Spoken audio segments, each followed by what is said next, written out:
Hi, welcome to the Ronnie O'Sullivan Show. I'm here in Reading to play in the Legends Cup, and I'm here to meet a few of my heroes too.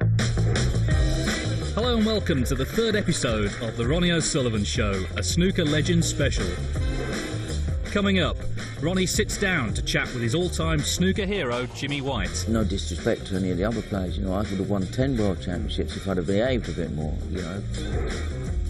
He catches up with 10 times World Ladies Champion, Reanne Evans. I think next year they might need a woman on there, so... Plus, there's another instalment of his snooker masterclass, this time the art of safety play.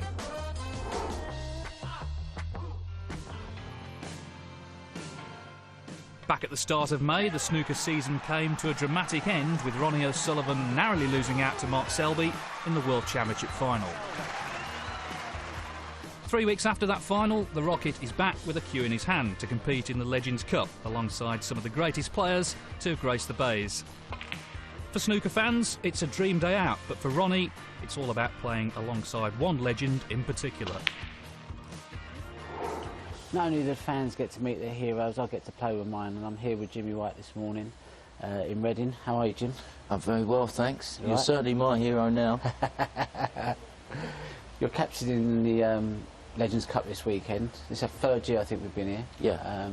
What does it mean to you to sort of play in events like this? Yeah, well, it's great. Obviously, it's not a major tournament on the calendar yet, but we don't have any doubles or any team events. So this is the Legends Cup, it's our third year, and we're 11-2 up at the moment. You haven't lost one, I haven't lost one, so we're winning quite easy. But it's good fun, and there's a little bit of money involved. We're all trying to win, so it's good. Talking about the doubles there, my earliest memory of you, Jimmy, is kind of watching you play with Alex Higgins in the Hofmeister doubles. You had Davis playing with Mio, you were Higgins, you had the total contrast of like the two people's champions there. What was that like to play in sort of matches and tournaments like that? It was a great event, and I partnered Tony Knowles for 5 years. We got to 4 finals, and Mio and Davis beat us every time. And then I partnered Higgins and we won it. And as you know, Davis was like a machine in them days, a bit like the sort of similarities to Selby, who beat you in the World Championships, because for me, you know, you don't play your natural game, and you know, you get tied up in too much safety. And I don't think it's our type of game, you know. And obviously, you missed a couple of balls to have really kicked on. Like I missed a few balls with Davis years ago, and he'd just grind you down. And if you're not prepared mentally for enjoying that type of safety, you know, that was what Davis used to do to me all the time. But fortunately for yourself, you've seen the Davis of the winning type, and you bypassed sort of the, you know, like playing to the crowd. But your game is so entertaining for the crowd anyway. People just love the way you go about it, your speed, you're trying to create it. You know, commentators haven't got a clue when you're playing, which is great.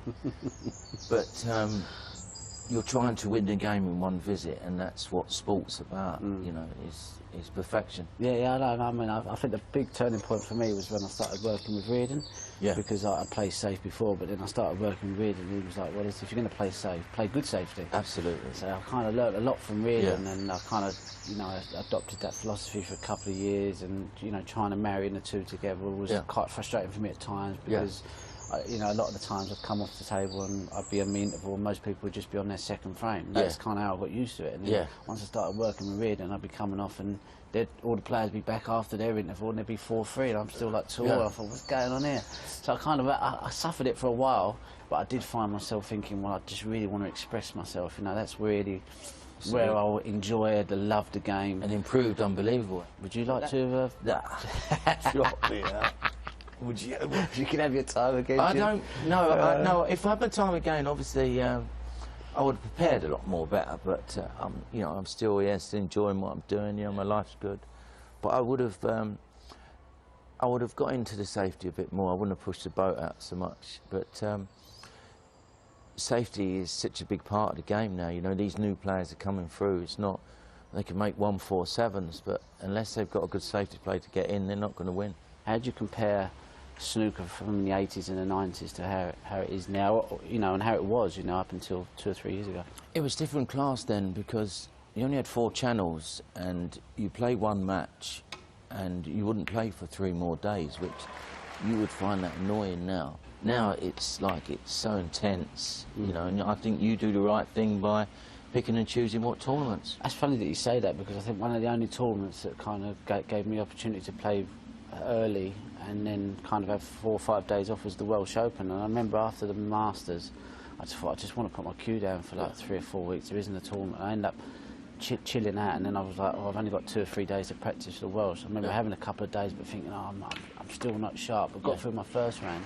Now about 3 or 4 days to kind of practice, and I found at the time I got to my second round, I was just peaking right, and each match I got stronger and stronger. Absolutely, yeah. You played phenomenal snooker in the Welsh. This is why everyone thought it was a no-brainer this year in the World Championships. But that little hiccup for me, for you, you know, I think you can win 8. If I would have sort of played the winning game, no disrespect to any of the other players, you know, I would have won 10 World Championships if I'd have behaved a bit more, you know, but I think you're doing absolutely the right thing, and the way you played in the Welsh and parts of the World Championships, you know, it's just up to you, son. You talk about sort of, I've followed your career, like, you know, I've watched you play, like, when I was like 13, 14, you was obviously the main man at the time. I mean, I remember just watching you when I first come on the tour, and I see you used to walk in, mate. The tour would be kind of, you get there and it'd be like, yeah, there's a buzz, but then you'd walk in and it'd be like, the old dynamics of the tournament changed, you know. I don't know if you was aware of that. Well, you know, as you talk about winning, you know, by having the type of game that I sort of used to thrive on and enjoy, you know, it cost you so many tournaments because, you know, you'd play to the crowd a bit. You play the wrong shots, you know, but you wanted to entertain the crowd. But that's the way I love to play. You play like that if you want to, you know. But you've got more into the side of like learning more of the competing with the safety, and you're probably the best safety player in the world, you know. But you're not. That's not for me your passion of when you're playing. You like to play a good safety shot, but you want to clear up. When it gets to a couple of reds left, you know, the Davises and the Selbys of this world, they thrive on that.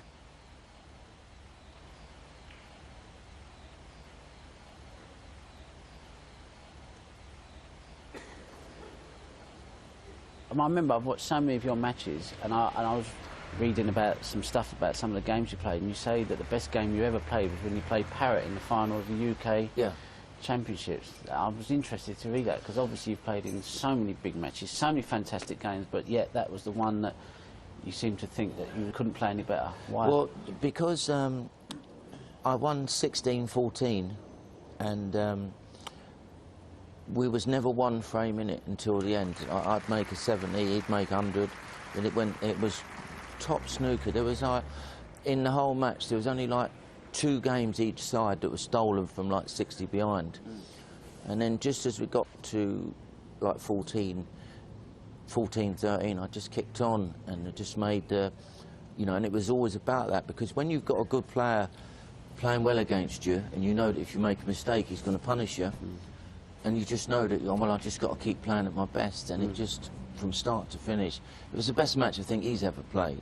Besides, when he beat me in the World Championships, the first 7 frames he played in the morning, you know, they were like quality. But for me, that was the best match I ever had that I won, because I was in loads of classic matches, but I lost because, you know, I'd still occasionally would go for the shot to sort of force it and miss it, and it, you know, it would cost me a lot of matches. Stay tuned, as there's more from the Whirlwind in part 2. That probably cost me so many tournaments, because then it was, my main practice was just trying to control flair. Welcome back to the Ronnie O'Sullivan Show. With Ronnie starring in the Legends Cup alongside his all-time hero Jimmy White, it gave him a bit more time to grill the Whirlwind before play started on day 2. Who inspired you, though, when you first started playing? Because, you know, we all have someone that makes Well, Higgins was my hero, you know. For me, Higgins made the game of snooker. You know, he was flamboyant, but he was also a shot maker, you know, and he had plenty of bottle, You know, he could win, he'd give it 1,000,000% every time he played. And wherever he was at tournaments, he'd find a working man's club and he'd play all day long on the worst tables ever. You know, he'd get the balls clean, put them in the microwave in the local club, and he'd just play all day. He wouldn't go to snooker clubs, he'd go to working man's clubs. Well, okay, yeah. He'd send a mate out to find which one has sort of a newish cloth, and then he'd go down there and he'd be there every day. So he was more dedicated than people think. Yeah. No, I mean, I remember like watching. Like, I think a lot of people don't realise how good a safety player Higgins was. Oh, magic, yeah. Yeah, and I remember watching him down in Blackpool, and kind of, you know, when I was first turned pro, and I remember speaking to you, and you was like, yeah, people don't realise how good a safety player. So I was watching for it, and you know, he was a clever player, wasn't he? Very clever player. Yeah, he's, you know, he was creative, and he had such natural talent that, you know, he'd find routes out with safety like no one else, you know, but he'd also like the flair shot. I'd say you're a current day player, you're attacking aggressive like the modern day player. But how would you compare the game as it is today as it was maybe in the 80s? Well, you know, I think, and you'll agree with me, I think that, you know, Davis was like a master, he was like a machine. He had such good cue ball control when he was in the balls. He's not lost that now, you know, and his safety play was next to none. So if you played the Nugget at his best, even if you beat the Nugget, which a player like me was open, you'd have to really like play well and create chances from nowhere. And if you beat the Nugget sort of well, you still feel like you was in a massive battle, you know, he's that type of player.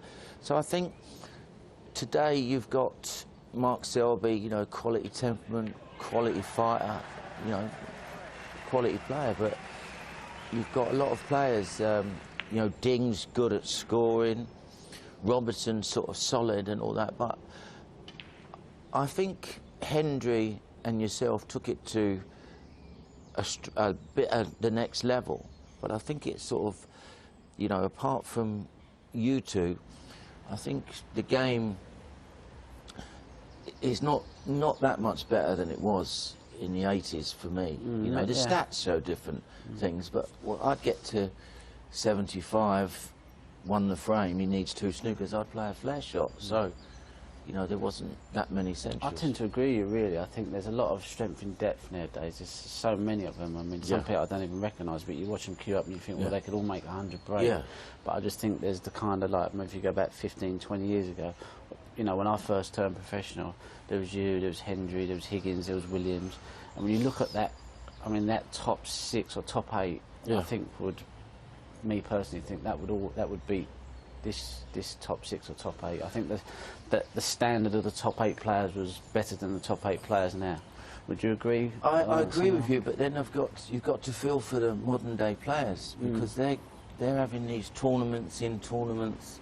You know, they're going through where they have to play every week because they don't have to, but you choose not to, but they play every week.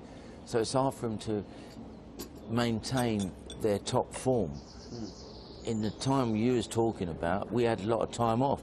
You'd have 6 weeks off before, in between each tournament. You know, you'd only have like sort of 8, 10 tournaments a year.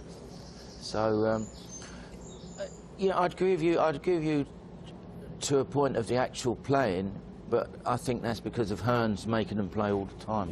So they can't improve, if you know what I mean. Another thing I want to ask you about is that the fans, obviously, you know, you're the people's champion and, you know, the most exciting player, and everyone wanting you to win, and kind of like, how did you kind of deal with that as like in a pressure way? Because I mean, I've had we're similar personalities, similar to the way we play, so I've experienced a bit of that myself. Not to the level you've had it, but I kind of did feel a bit of pressure myself sometimes, that I didn't want to let the fans down. And you kind of feel like you've got this massive support from the whole country, even the world. I mean, how did you kind of cope with that, you know? Good and bad. I had a tremendous amount of support because, you know, people felt sorry for me for losing so many finals. But I got that fan base through playing the game that I played, by attacking, by entertaining, because that was my style of play. But sort of, I touched the nation in a little bit where, you know, I got beat and sort of, you know, I never screamed why I lost, and, you know, I took it sort of with dignity sort of thing. So I sort of got very close to the fans, but that comes through with the way you play, you know, and, you know, your fan base is the biggest in snooker, and that is because of the way you play. You know, they get to know you personally about your characters only after they've fallen for the way you play. Did you find that a positive, though, when you were playing in matches, to have them on your side? Or was there times where you thought, I'd rather be in Stephen Hendry's backyard in Scotland playing against him and have him rooting for me to win? So I had to... Yeah, I can see what you're saying, but you know as well as I do, when you're focused, you're in the bubble. And when you're like really playing well, and you know when this ball goes in to make the century, you know that the cheer's going up. So there's nothing like that as well. So it's a balance, managing I think. it, managing the emotions of not getting too high or too low, just staying present. But you know, they love you, you know, because it's the way you play the game. It's a great feeling, though, knowing that when you go out there to play, that you know, the way you play, the way you know that they're for you. Absolutely, they want, you know, in all sorts of sports, you have, how can you say, you have sort of entertainers, you have winners, like, who can entertain as well, but, you know, we're lucky to play the way we play. All right? Thanks, Jim. That's all right. Stay tuned, because after the break we'll hear from 10 times ladies world champion Reanne Evans, plus there's Ronnie's tips on how to become an expert in the art of safety play.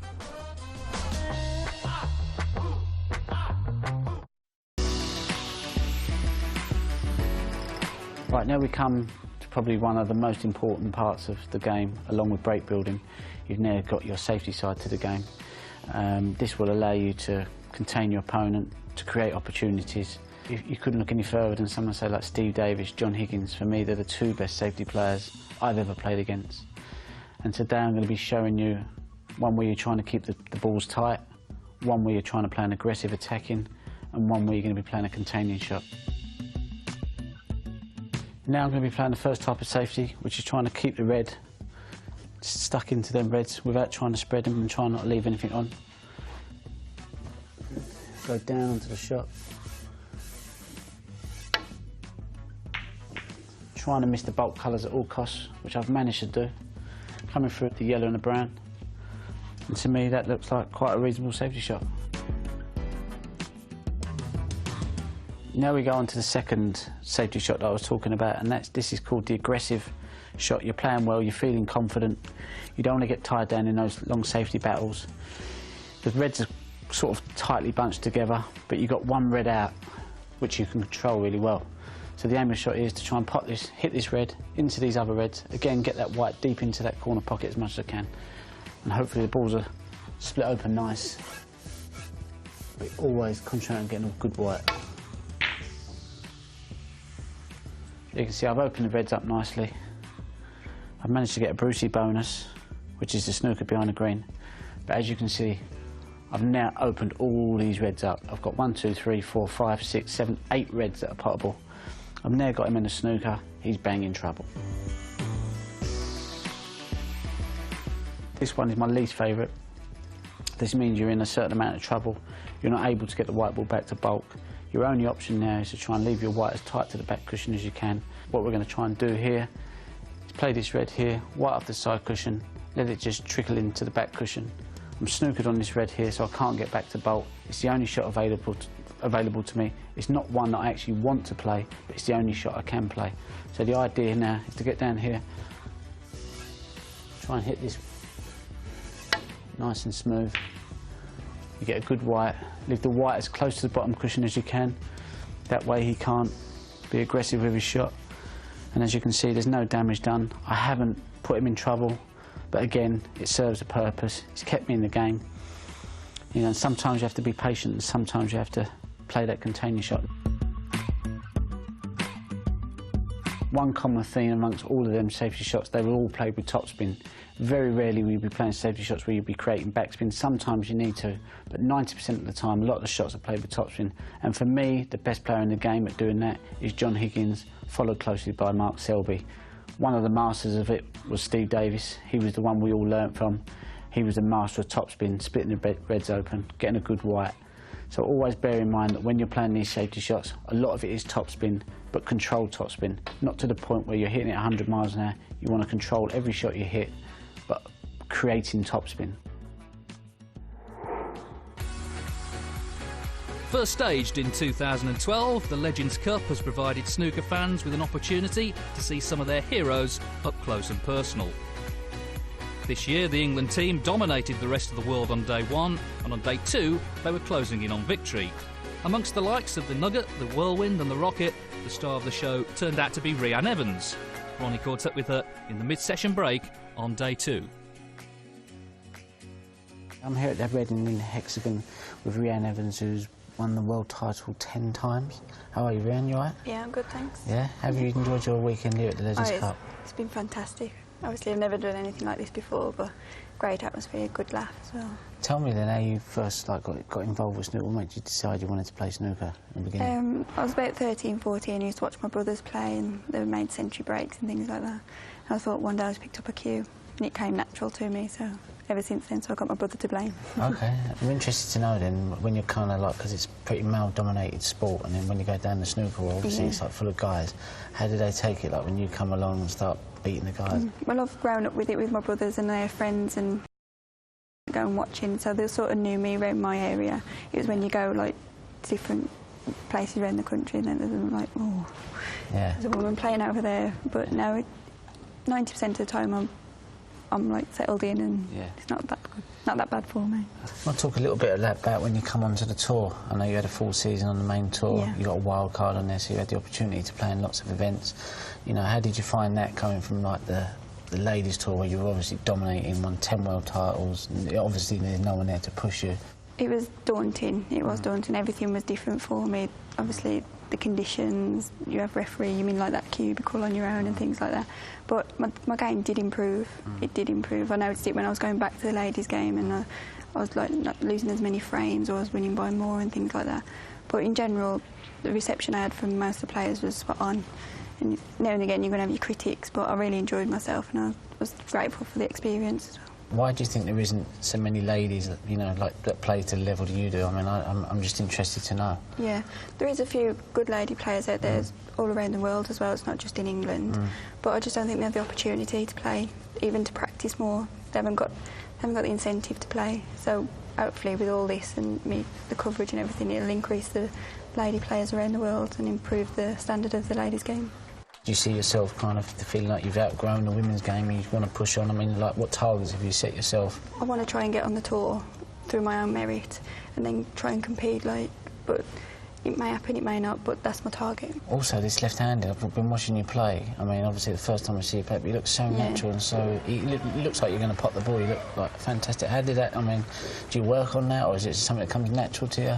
I've always done it, because I hated the rest. I'm like Drago, hate the rest. Yeah. But, no, it's just every time I've like sort of thought, shall I? And then I was passing the balls, and 80 breaks my eyes left-handed.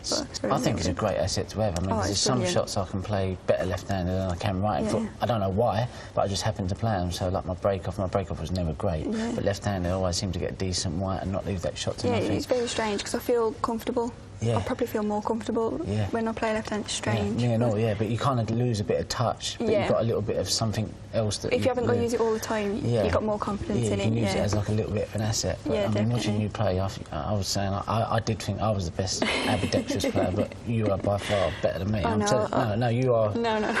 I saw the red on your maximum. Oh, yeah, I forgot about that. That was luck. I agree.